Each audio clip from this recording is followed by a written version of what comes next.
E aí, galera, voltei para a gente continuar o nosso trabalho envolvendo divisão de polinômios. Nós vamos estudar o primeiro processo de divisão de polinômios, que é o chamado método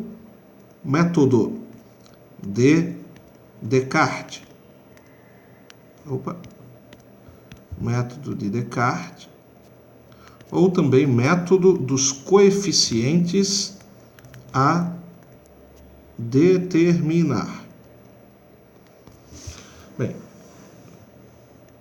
esse processo de divisão, eu prefiro começar com ele, ao invés de começar tradicionalmente pelo método da chave, porque ele pode nos ajudar a entender melhor o método da chave. Então eu vou começar por aqui.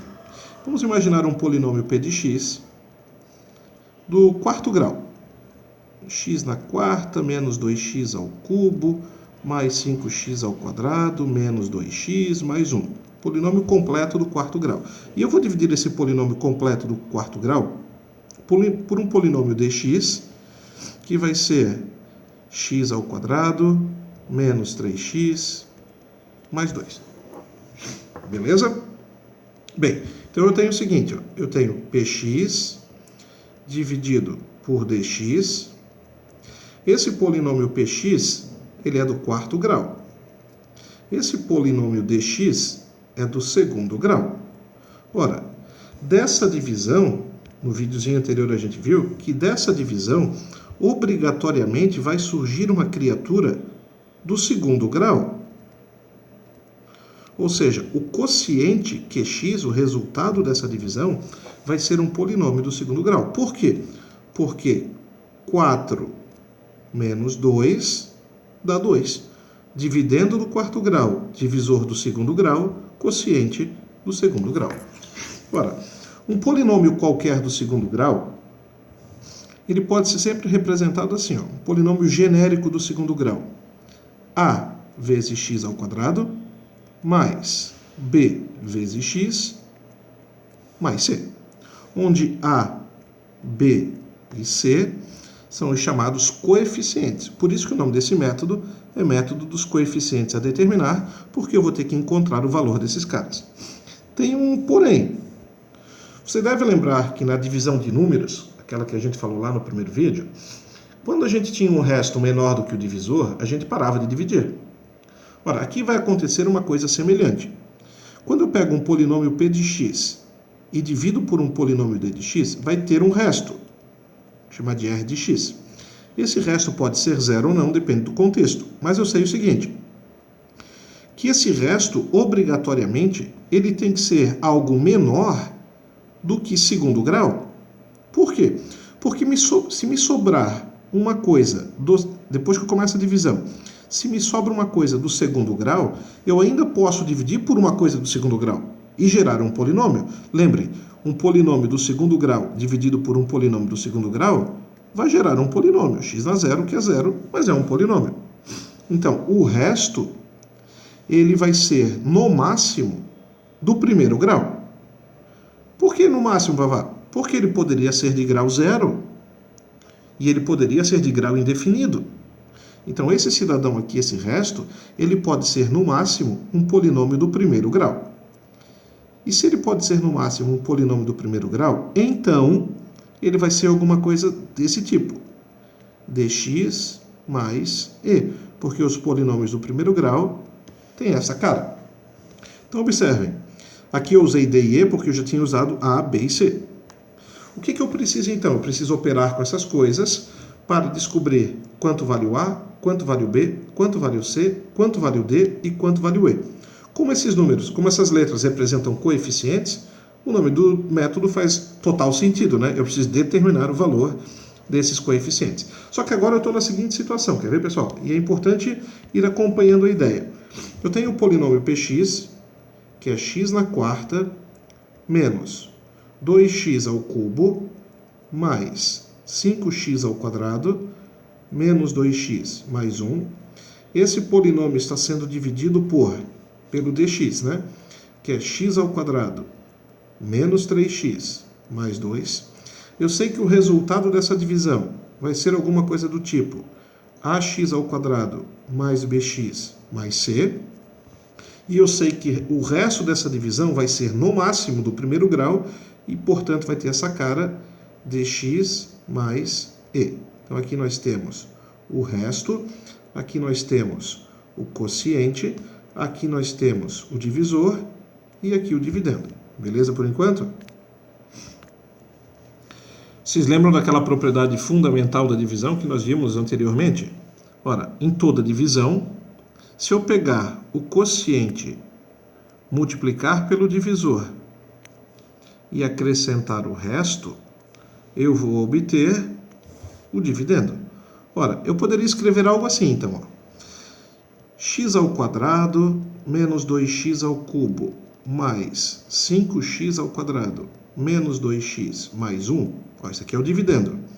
Isso aqui vai ser igual a ax ao quadrado mais bx mais c vezes x ao quadrado menos 3x mais 2 mais dx mais e. Ou seja, eu estou dizendo que se eu multiplicar o quociente pelo divisor e acrescentar o resto, eu vou obter o dividendo. Isso é a prova real que você fazia lá na antiguidade quando estava trabalhando com divisão. Ora, quando nós escrevemos isso, nós caímos numa igualdade entre dois polinômios.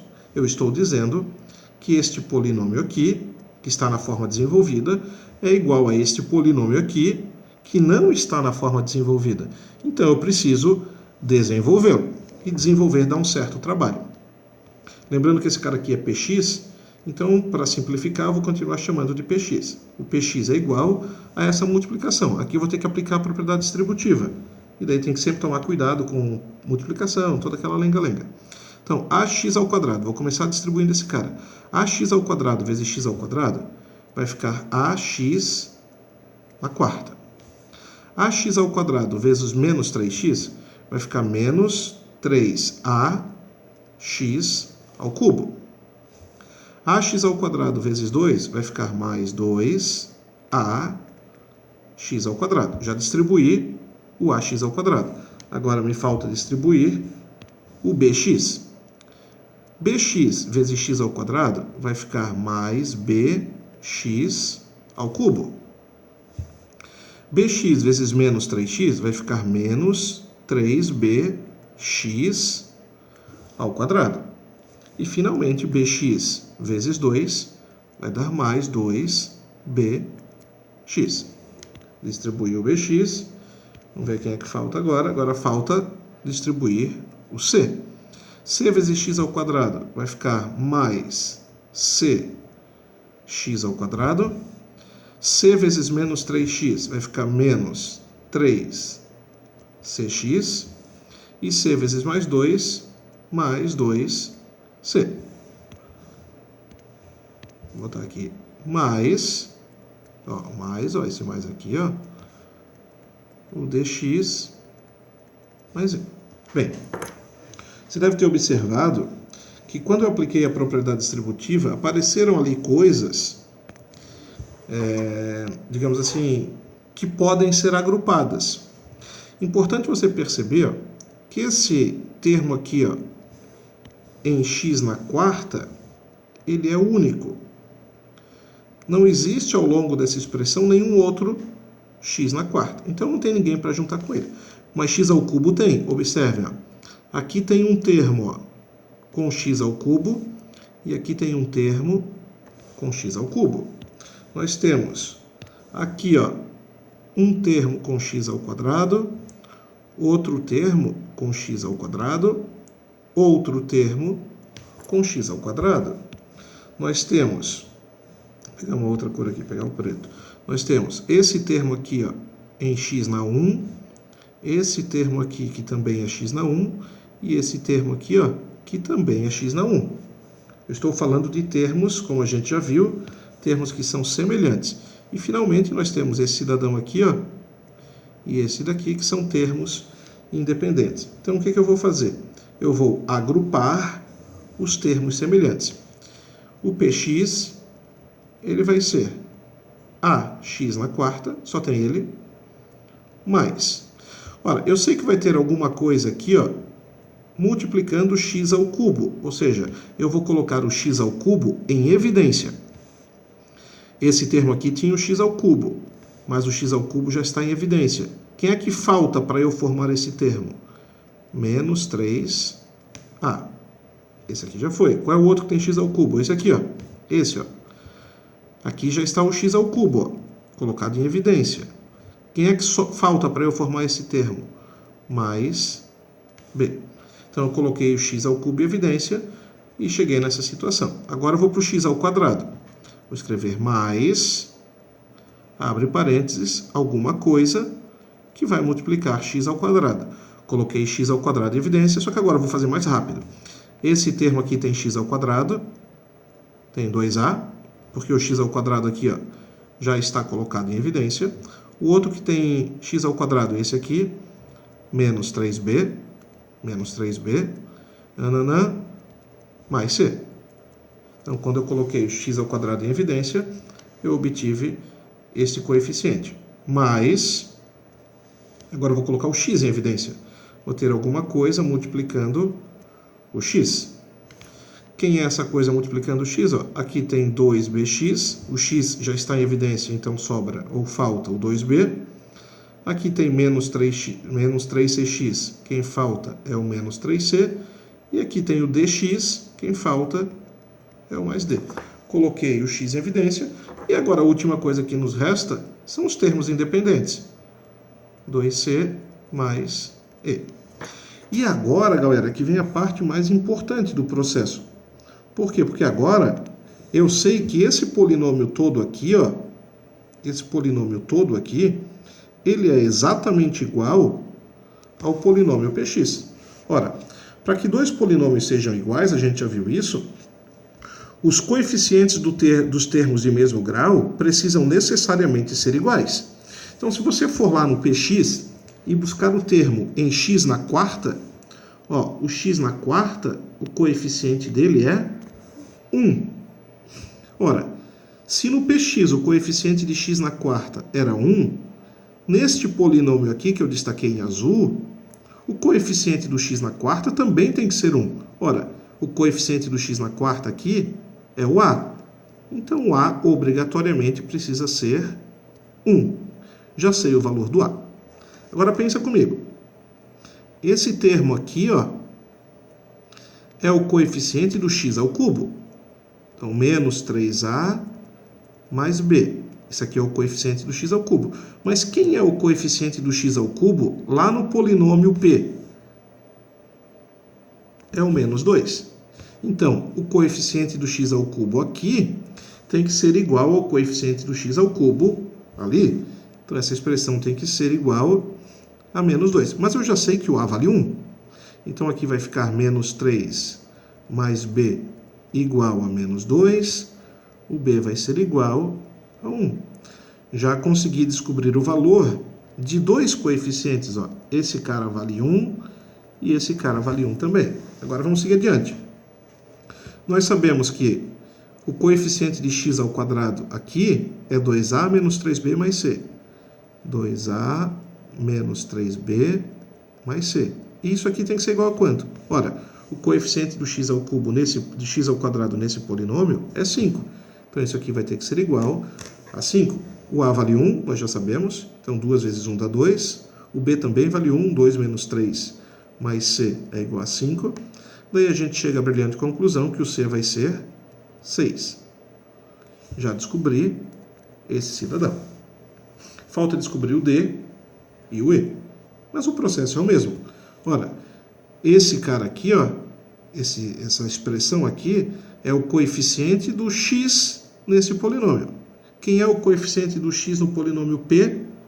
Menos 2.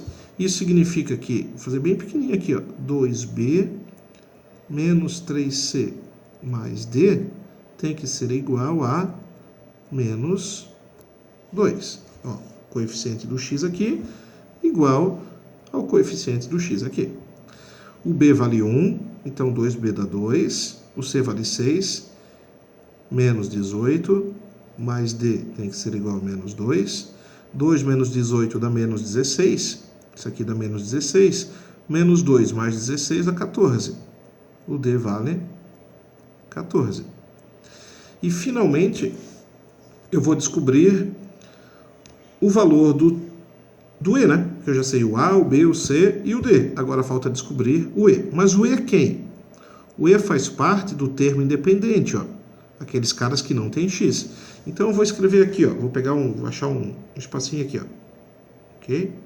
Eu vou dizer que 2C mais E, que são, ou que constitui o termo independente desse polinômio, tem que ser igual ao termo independente desse polinômio aqui, que é 1. Ora, o C, nós já vimos que vale 6. 2C dá 12. Então, 12 mais E é igual a 1. O E só pode ser menos 11. O que nós acabamos de fazer, galera? Nós acabamos de descobrir os valores de A, de B, de C, de D e de E. Em outras palavras, nós descobrimos qual é o quociente da divisão, ou seja, qual é o polinômio que resulta da divisão de P de x por D de x, e nós acabamos de descobrir também qual é o resto dessa divisão. Eu vou sistematizar melhor um pouquinho, só aguarda. Voltei. Olha só, nós havíamos descoberto que o A vale 1, o B vale 1, o C vale 6, o D vale 14 e o E vale menos 11. E esses caras estão ligados a quem? Quem são esses caras? Esses caras são os coeficientes do Q de x, ou seja, do quociente do resultado da divisão e do R de x. Então eu vou dizer o seguinte, ó. Quando eu pego x na quarta menos 2x ao cubo mais 5x ao quadrado menos 2x mais 1 e divido por x ao quadrado menos 3x mais 2, eu vou obter como quociente o resultado dessa divisão vai ser esse polinômio aqui, do segundo grau, onde o A vale 1, ou seja, ele vai ser 1x ao quadrado, o B também vale 1, mais 1x, mais o C que vale 6. Ó, esse aqui, ó, é o quociente, ou seja, o resultado da divisão. Só que essa divisão não é exata. Por quê? Porque esse polinômio P de x não é divisível por esse polinômio Dzinho de x. Por isso que sobrou alguma coisa. Mas quem que sobrou? Sobrou um resto do primeiro grau. E como é que eu sei que é do primeiro grau? Porque o valor do coeficiente D é 14, o valor do coeficiente E é menos 11, então o resto vai ser 14x menos 11. Isso aqui, ó, é o resto da divisão. Notem também que o resto é de grau 1 e ele teria que ser no máximo de grau 1, né? Porque se aqui fosse alguma coisa do segundo grau, esse divisor sendo do segundo grau, eu poderia continuar o processo de divisão, ok? Esse é o chamado método dos coeficientes a determinar. A razão disso é óbvia, né? Eu só queria lembrar para vocês algumas coisinhas, tá? Para que vocês possam fazer os exercícios que forem solicitados. Qualquer polinômio do primeiro grau, ele pode ser representado por meio da seguinte expressão, ax mais b. Isso aqui vocês já viram trocentas vezes. Um polinômio do segundo grau, ele vai poder ser representado por ax ao quadrado mais bx mais c. Um polinômio do terceiro grau vai ser ax ao cubo mais bx ao quadrado mais cx mais d. E para terminar, porque você já deve ter entendido o padrão, a lógica, um polinômio do quarto grau pode ser ax ao cubo mais bx ao quadrado mais cx. Estou falando do quarto, né? Ó, aqui eu já fiz besteira. Ax na quarta mais bx na terceira mais cx na segunda mais dx mais z. E outro cuidado. Quando você usa esse método, você precisa dizer qual é o grau do QX. Isso aqui você pode determinar, porque é imediato. Você obtém o grau de Q de x a partir dos graus do dividendo e do divisor. É sempre a diferença entre eles. Então, esse aqui menos aquele lá vai dar o grau do quociente. Só que o grau do resto, você tem que lembrar que você não consegue determinar de antemão qual vai ser o grau do resto.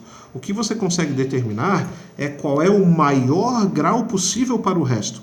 Então, por exemplo, nessa situação, como o divisor era do segundo grau, o maior grau possível para o resto era grau 1. Se você tiver um divisor do terceiro grau, o maior grau possível para o resto vai ser segundo grau. Se você tiver um divisor do quinto grau, o maior grau possível para o resto vai ser quarto grau. Nota, o maior possível, não que ele vai ser de quarto grau, ele pode ser de quarto, de terceiro, de segundo, de primeiro e de grau 0. Para terminar, eu só queria que você entendesse o seguinte, ó. Quando você está dividindo, por exemplo, alguma coisa por 4, olha o que pode acontecer quando você divide alguma coisa por 4. Vou pegar aqui o 12. 12 dividido por 4 dá 3 e sobra 0. Quando você pega 13 e divide por 4, dá 3 e sobra 1. Quando você pega 14 e divide por 4, dá 3 e sobra 2. Quando você pega 15 e divide por 4, dá 3 e sobra 3. Daí você vai pensar assim, então se eu pegar o 16 e dividir por 4, vai sobrar resto 4. Não, porque vai dar 4 e não vai sobrar nada. Observem que o maior resto possível em uma divisão por 4 é 3. Por quê? Porque se o resto fosse 4, eu poderia continuar dividindo. Então, se eu estou dividindo por 3, o maior resto possível é 2. Se eu estou dividindo por 4, o maior resto possível é 3. Quando eu estou dividindo por 5, o maior resto possível é 4. Notem, quando eu digo que o maior resto possível é 4, eu estou dizendo que ele pode ser 0, 1, 2, 3 ou 4. Eu não estou dizendo que ele vai ser 4. Ficou claro? Um grande abraço. Deixe seu like, compartilhe, inscreva-se no Vai Estudar. Muito obrigado. Agora é exercício. Valeu, galera. Um beijão.